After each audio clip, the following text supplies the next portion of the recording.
Saludos a todos. Hoy es el 11 de febrero. Este es el informe semanal del movimiento larouchista. Mi nombre es Denis Small y es posible que cuando se escriba la historia de este último periodo se tome nota del hecho de que la primera semana de febrero del 2022 es cuando se inició el fin de la era unipolar a nivel mundial. Esto tiene mucho que ver con las actividades de Rusia, de China y también de las actividades del Instituto Schiller de Lyndon LaRouche. Las actividades nuestras del Instituto Schiller son en el área de las ideas requeridas para esta transición a una era exitosa, pero la pregunta realmente no es si va a haber un fin a la era unipolar. Eso va a ocurrir, pero la pregunta queda todavía volando en el aire si ese fin de esa era va a significar una guerra mundial, probablemente termonuclear, porque los dueños del imperio británico estadounidense, Wall Street y la City de Londres, no se dejan, no quieren, no aceptan una transición, y el resultado, quizás usando la situación de Ucrania como el polvorín del día, sea una catástrofe.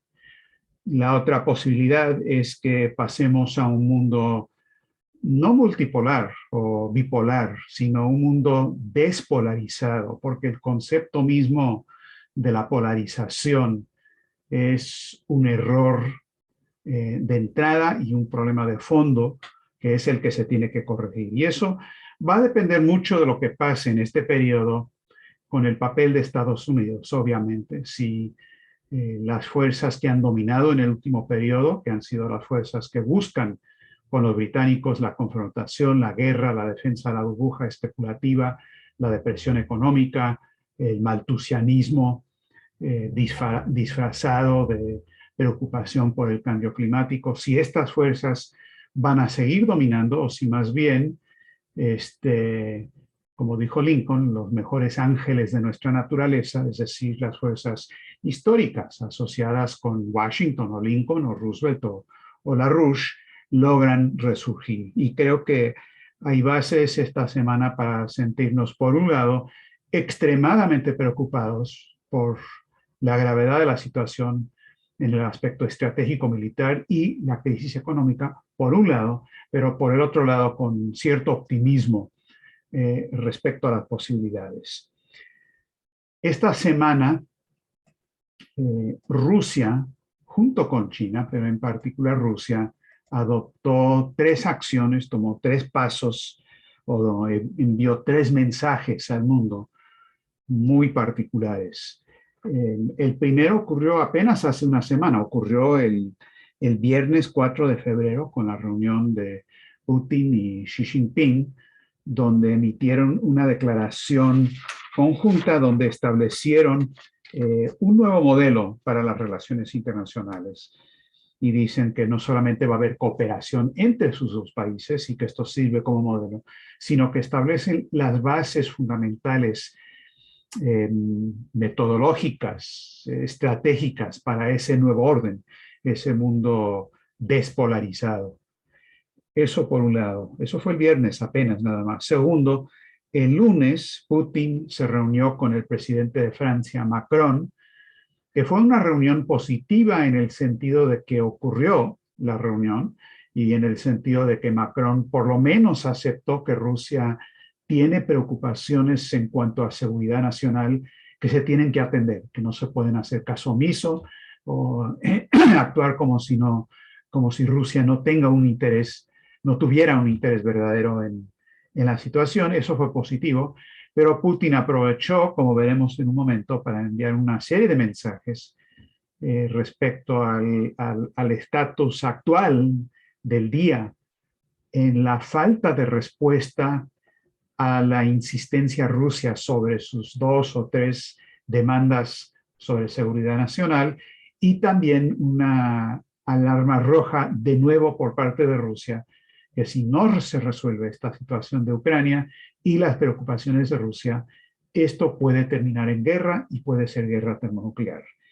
Es una advertencia clara, alarmante, que si no nos causa escalofrío es porque no estamos entendiendo lo que se está hablando, pero es un segundo paso muy importante, un segundo mensaje de Rusia.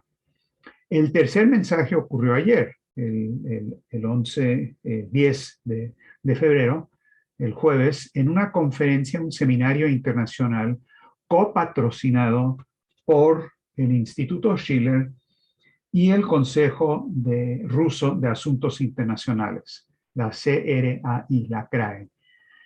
Fue un diálogo público, pero con participación limitada.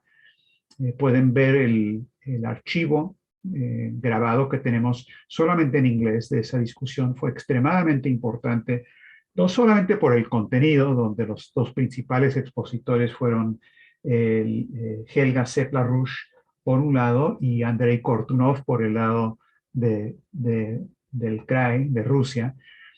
Pero esta es una reunión copatrocinada. Esto es una declaración clara, si es que faltaba tener más claridad sobre el asunto, que entre los interlocutores que los rusos tienen y con los que quieren hablar en Estados Unidos y Occidente, está el Instituto Schiller, porque el CRAE no es nada más un think tank cualquiera. El presidente del Consejo Administrativo del CRAE es Sergei Lavrov, es decir, el canciller de Rusia, y es un think tank directamente vinculado al gobierno de Rusia y a la Cancillería. Entonces, esta reunión, por el mero hecho de que haya ocurrido, tiene una importancia estratégica, especialmente si lo ubicamos en este contexto que acabo de mencionar de los dos otros lados de la crisis. Por un lado, el potencial tremendo que surge, en particular de la reunión Putin-Xi, y las cosas relacionadas, eso por un lado. Por el otro lado, la situación extremadamente peligrosa, recalcada de nuevo por los rusos en cuanto al peligro de guerra y también del crack económico. Nos guste o no, estamos viviendo en un mundo de tremenda tensión y sería un error tratar de evitar o hacer caso omiso de esa tensión. Hay que funcionar y lograr una salida exitosa a una situación extremadamente tensa en este momento. Ahora, quiero empezar con el lado positivo. Quiero empezar con lo que ha surgido en esta semana con la diplomacia y en particular de la reunión entre Xi Jinping y Putin. En los comentarios que hicieron hacen referencia a lo que establecieron en la declaración conjunta. En realidad los remito a esa declaración conjunta. Es una declaración de 16 páginas. Hay que leerla, es muy importante. Pero esa declaración, como dijo, se publicó, ahí reafirmaron que las nuevas relaciones interestatales entre Rusia y China son superiores a las alianzas políticas y militares de la era de la Guerra Fría. O sea, de entrada están diciendo que van a otra cosa. Xi Jinping habló de cómo van a profundizar la coordinación estratégica entre los dos países, van a apoyarse firmemente en defender la soberanía, la seguridad y el desarrollo de los intereses, contrarrestar eficazmente las interferencias externas y las amenazas a la seguridad regional, llámese Ucrania, llámese Taiwán, y mantener la estabilidad estratégica internacional, que para eso va a haber una coordinación y colaboración todavía más estrecha en los asuntos internacionales, que van a trabajar en la lucha conjunta contra la pandemia, que va a haber una cooperación en la innovación científica y tecnológica, que van a aumentar la sinergia en la cooperación de la Franja y la Ruta con la Unión Económica Eurasiática y así por el estilo. Putin dijo algo muy parecido, no lo voy a repetir, pero aquí se está planteando un nuevo principio para una estructura estratégica internacional, donde el beneficio del otro, el beneficio común, el bien común, es algo que define los intereses particulares y propios de las naciones.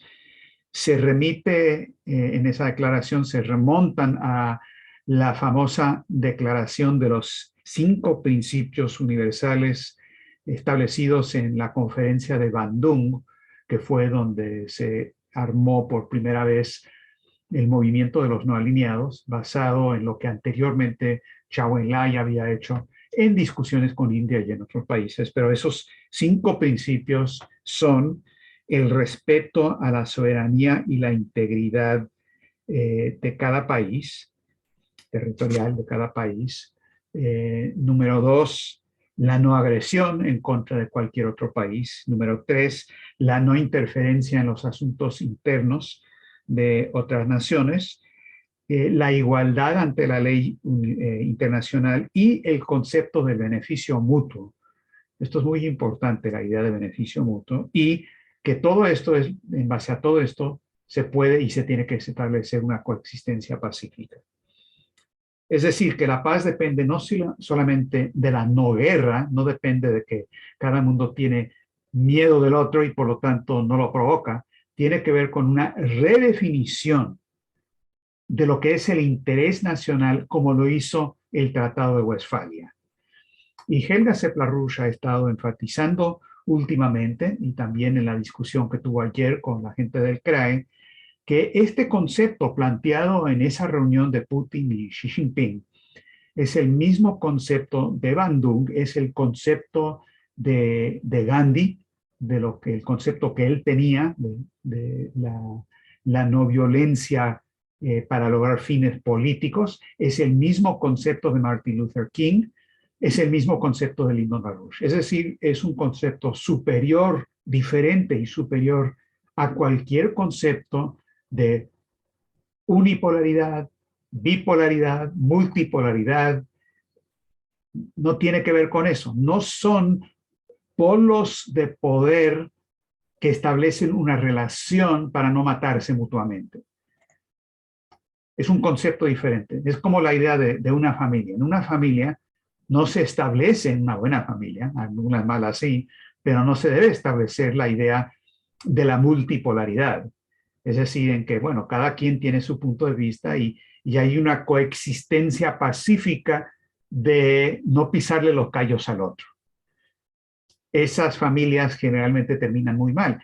Hay otro concepto de la familia, que es la idea de que el amor, el ágape, la idea del bien, el bienestar del prójimo que se refleja en la familia como amor, como ágape, es lo que define el interés propio. Es algo muy diferente a lo que la gente conoce hoy día, es muy diferente al Acuerdo de Versalles, es muy diferente a la economía neoliberal, pero es la única base sobre la cual se puede establecer una nueva y duradera paz. Ya hemos pasado el momento en que pueda haber algún tipo de coexistencia pacífica entre Dios y el diablo. No es recomendable. Quienes buscan eso, quienes tienen esa creencia de dualidad, de que tiene que haber un equilibrio entre el bien y el mal, el yin y el yang, es un concepto de un universo entrópico, un universo que siempre tendrá el bien y el mal, y por lo tanto es cuestión de establecer un equilibrio. Y Aristóteles nos define en esa situación que lo único que hay que escoger es el mal menor. Lo que está pasando con la reunión Putin-Xi es algo totalmente diferente. Y es un concepto que tiene sus antecedentes en Avicena, en Nicolás de Cusa, en toda la tradición agustiniana del cristianismo, también en la cultura islámica, como se ve en Avicena, se ve en Filón de Alejandría con el concepto judaico, y se ve obviamente en el concepto de Confucio, que es lo que se está expresando en China hoy día. Entonces estamos ante algo mucho más grande que una simple declaración de un acuerdo comercial o de infraestructura, algo por el estilo. Ahora, hay muy poca gente que ha reconocido que lo que pasa es eso, pero sí hay algunos. Salió un artículo muy importante publicado ayer por un periodista importante en Estados Unidos que se llama Patrick Lawrence, que básicamente dice lo que acabo de decir, con con sus propias variaciones, pero lo que dice es que esto es muy grande, este es el comienzo de una nueva era, el futuro ha empezado a llegar y explica que esto, qué ironía que esto es lo que está surgiendo de una crisis como la de Ucrania, está naciendo un sistema nuevo. Ahora, muy conectado a esto y al hecho de que está empezando a surgir este sistema nuevo y un proceso nuevo que tiene un aspecto militar, obviamente tiene un aspecto económico, como se ve en la franja y la ruta, están empezando a surgir aspectos de relaciones internacionales nuevas. Y Helga Sepler-Rush esta semana señaló dos ejemplos de estos procesos específicos que reflejan el proceso universal. Primero, la discusión entre Xi Jinping y Imran Khan, el primer ministro, presidente de Pakistán, donde no solamente fortalecen la alianza de los dos países en torno a la franja y la ruta, y en particular en torno al corredor económico Pakistán-China, sino que Imran Khan hizo algo extremadamente interesante y audaz. Y es que él propuso que Pakistán se ofrecería para jugar un papel de mediador entre Estados Unidos y China para tratar de juntar a los dos lados en algo que refleje su interés común. Ahora, esto es muy interesante porque Pakistán no es una superpotencia, no es un país chiquitito, pero sí es un país mediano, un país con muchos problemas, pero como hay una conexión de Estados Unidos con Pakistán y hay una conexión obviamente también con China, Pakistán se ofreció para jugar ese papel, para tratar de jalar a Estados Unidos en la dirección que Lyndon LaRouche siempre ha dicho, que si va a haber una solución pacífica a esta crisis, Estados Unidos se tiene que unir a la franja y la ruta. Estados Unidos tiene que cooperar con Rusia, China e India en particular, pero con otros países del planeta también, en un orden internacional diferente. Entonces, esto que dijo Imran Khan es muy importante.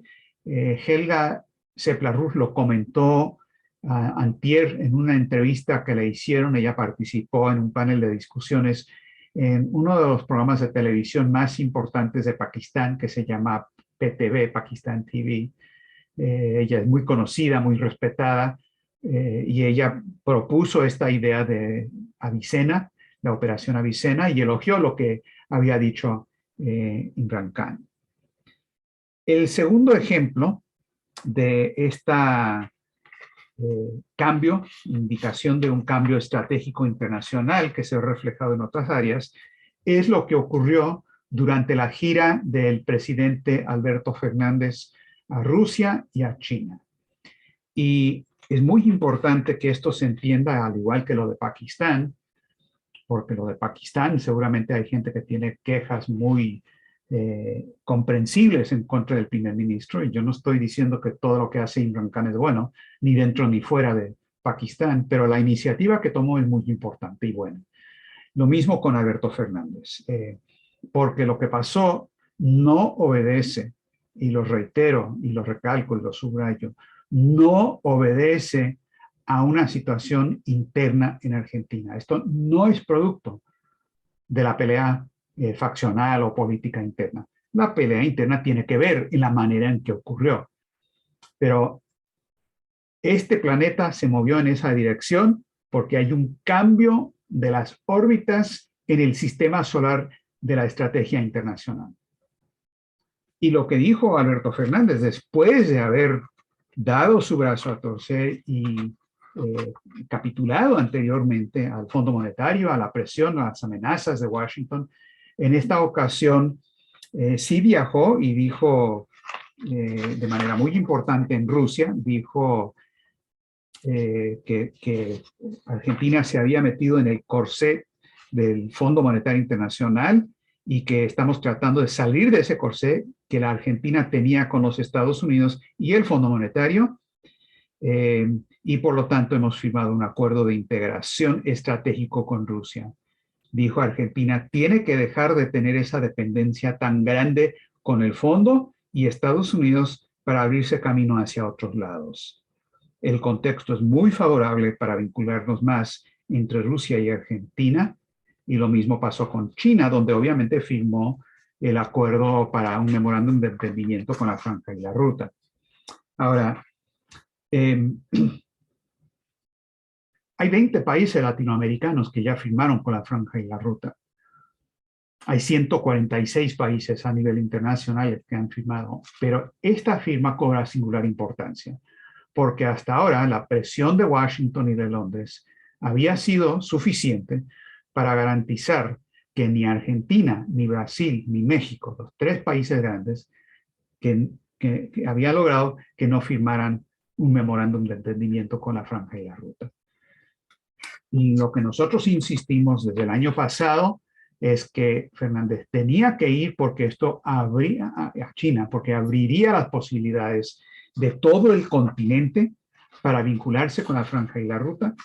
Y si ven un mapa de lo que son los proyectos de la Franja y la Ruta y el puente terrestre mundial de la Rusia, es obvio que sin Argentina, México y Brasil no hay nada. Hay planes, hay intenciones, pero esto realmente cambia la estrategia.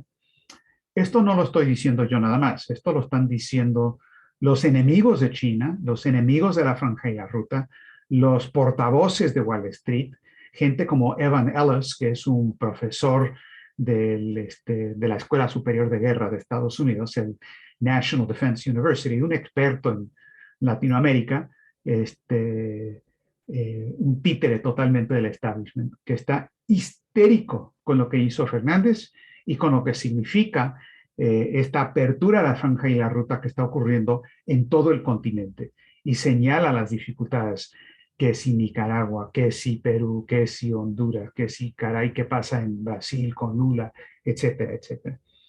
Entonces, con esto se abren posibilidades muy importantes, y lo que hay que asegurar es que esa orientación continental siga en esa dirección, porque ahora sí se están abriendo posibilidades. Ahora, eso por un lado. Por el otro lado, estamos al filo de la navaja de una guerra termonuclear y una depresión económica. Es más, la trayectoria en esa dirección no ha cambiado, a pesar de que esta semana ha sido tan importante para las iniciativas hacia la Franja y la Ruta. Lo que sí ha pasado con el tema de Ucrania y la confrontación con Rusia es que Europa esta semana se negó a suicidarse, se negó a beber el Kool-Aid. Para los que se acuerdan de lo que pasó en Jonestown, de toda esa gente lavada de cerebro, que les habían envenenado el Kool-Aid y les dijeron que tenían que tomarse el Kool-Aid, y casi todos lo hicieron, se suicidaron. Es un fenómeno psicológico interesante de lavado de cerebro. Pero Europa dijo que no. Primero fue Orbán de Hungría, que dijo, no, somos amigos de los dos lados. Luego Scholz de Alemania viajó a Estados Unidos y sí, claro, mucha presión a Rusia. Rusia le vamos a pegar duro, pero se negó absolutamente a enviar armas a Ucrania, número uno, y número dos, se negó a comentar sobre cancelar el plan de Nord Stream 2, es decir, del gasoducto.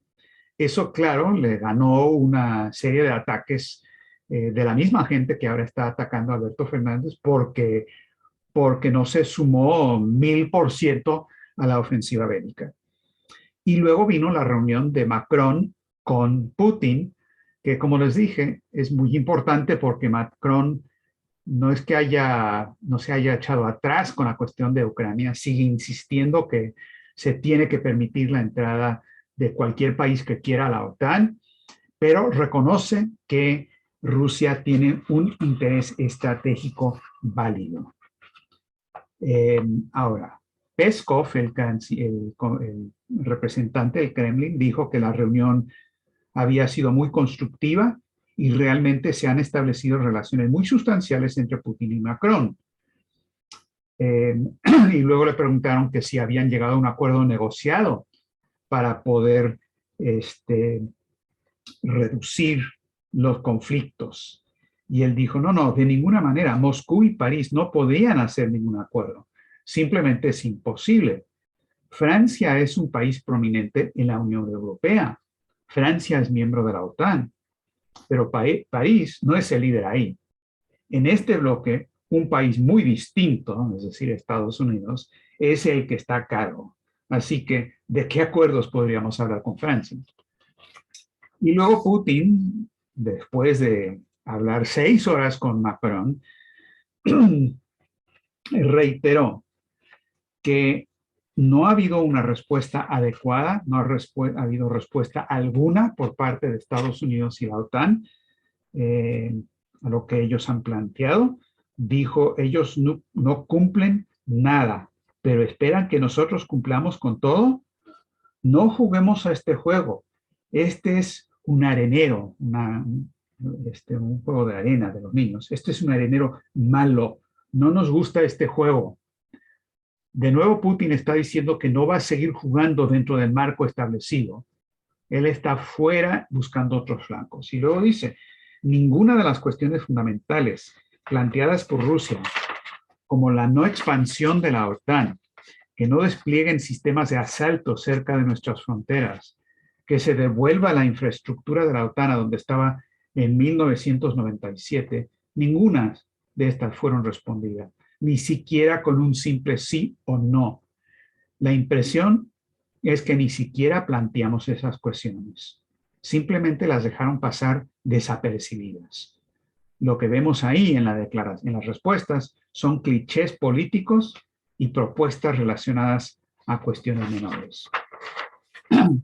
Y luego, en cuanto al peligro que se corre, sin pelos en la lengua, Putin, ante a un periodista francés que le dijo, bueno, ¿qué va a pasar? ¿Van a invadir a Ucrania?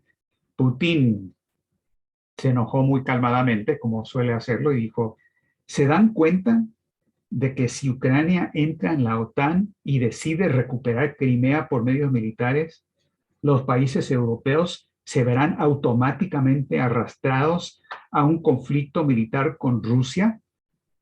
Y le dijo al periodista, ¿de verdad Francia quiere pelear con Rusia? Por supuesto, dijo Putin, el potencial unido de la OTAN y el de Rusia son incomparables. Lo entendemos. Pero también entendemos que Rusia es una de las principales potencias nucleares del mundo y es superior a muchos de esos países en términos del número de componentes de la fuerza nuclear moderna. Pero no habrá ganadores y ustedes se verán arrastrados a este conflicto en contra de su voluntad. Van a estar cumpliendo con el párrafo 5 del Tratado de Roma de la OTAN en un abrir y cerrar de ojos, incluso antes de que lo sepan. Bueno, eso a mí me da escalofrío y cualquier persona que no lo sienta no está reconociendo el verdadero peligro que se ve en este momento. Sigue habiendo una escalada. Biden dijo que recomienda a todos los estadounidenses a que se salgan de Ucrania. Los británicos y Estados Unidos están enviando más armas a Ucrania. Ucrania está enviando las armas al este, a la región del Donbass. Hay una situación realmente peligrosa. La parte económica no es para menos.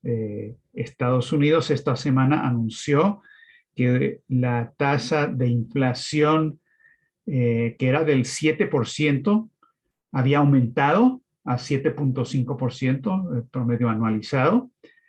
El salario real ha bajado 3.1% de enero a enero. Y lo que está pasando es que hay una crisis total porque la Reserva Federal todavía no anuncia aumentos de tasas de interés, todavía no han tenido una emisión cuantitativa, una reducción de la emisión cuantitativa, pero el hecho de hablar sobre eso ha forzado un aumento de las tasas de interés a nivel mundial, países como Rusia y otros países, porque ya hay un acarreo de fondos a la inversa, es decir, una fuga de capitales de los países emergentes y vamos a tener una ola de bancarrotas.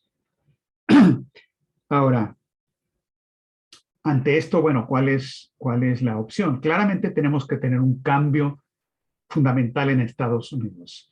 Y una de las cosas más interesantes de la reunión del Instituto Schiller con el CRAE no fue nada más lo que dijo Helga o lo que dijo Kortunov y las intervenciones un tanto pesimistas de los otros rusos, que sí están en un estado pesimista, claramente, porque no ven salida en las discusiones con Estados Unidos, pero la participación de los norteamericanos, Jim Jatras, que fue diplomático estadounidense, es asesor, ex asesor de la dirección republicana del Senado, Graham Fuller, analista de carrera de la CIA por 25 años, tuvieron un aporte muy productivo y francamente más optimista que los rusos. Esto indica que hay un diálogo, hay un proceso, hay posibilidades. Pero claramente vamos a tener que afectar de la manera más profunda lo que está pasando en Estados Unidos porque se requiere un cambio del concepto que produce polaridades, es decir, sea unipolar, multipolar, bipolar, tripolar, esa idea del hombre y de la economía que es lo que está destruyendo las cosas. Les doy un botón como ejemplo de esto. Ustedes saben, y no lo nieguen, que pasado mañana es el Tazón de Oro, el juego de fútbol americano más famoso. Bueno, los estadounidenses están apostando en el resultado o partes de ese juego de fútbol americano a niveles impresionantes. Van a poner apuestas más de 31 millones de norteamericanos, 31.5 millones. Es un aumento del 35% respecto al año anterior. Van a apostar cantidades de 7.600 millones de dólares, que es un aumento del 78%. Ahora, esto es una adicción y uno de los datos extremadamente interesantes es que 1 de cada 5 personas que hace apuestas, que juega los juegos de azar en Estados Unidos, 1 de 5 contemplan el suicidio. 1 de 2 intenta suicidarse. Esto de los juegos de azar y, este concepto de apostar, no definir, no actuar, sino apostar en lo que va a ser el futuro, es una epidemia, es una plaga realmente tan peligrosa como las drogas. Esto de las apuestas es el nuevo Oxycontin de la sobredosis. Y quiero terminar con este informe semanal con un breve extracto de un video de Lyndon LaRouche, donde él habló en el 2004, en enero del 2004, invitado a una celebración en honor a Martin Luther King en Talladega, y dio un famoso discurso, Lyndon LaRouche, sobre el talento inmortal de Martin Luther King. Es un discurso que lo tenemos con subtítulos en español, les recomiendo que lo vean todo, pero voy a compartir pantalla ahorita para que vean 2 minutos como extracto de esto sobre el tema que acabamos de mencionar.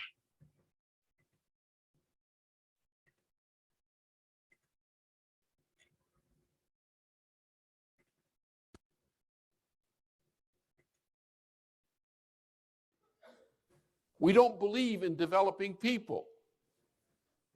We have become like Rome, ancient Rome, a society of bread and circuses.